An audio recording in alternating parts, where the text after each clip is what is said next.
Do you think the need for defense to communicate obnoxiously will be hindered by the level 12 noise at the stadium? Indeed, this is a concern that's grown for me in the last about month or two.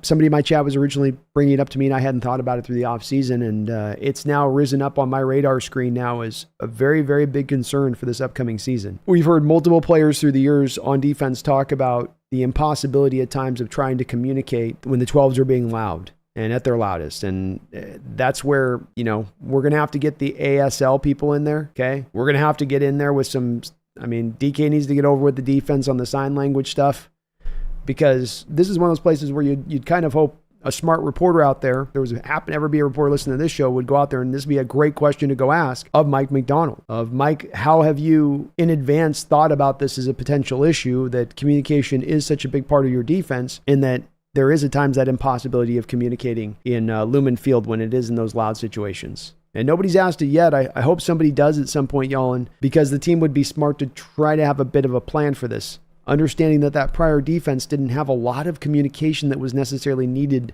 versus this defense. There was some, but if you're talking about the communication level and what you need to get across the board with your players in a McDonald defense versus a Carroll defense, we're playing cover 3, we're showing cover 3. Guys are doing what they're going to do. What you see is what you get. So there's not as much of that communicate here, communicate there, but that's the part that they're going to have to find a way through a solution on, and it probably will cause some busted plays at times of not being able to get that communication out.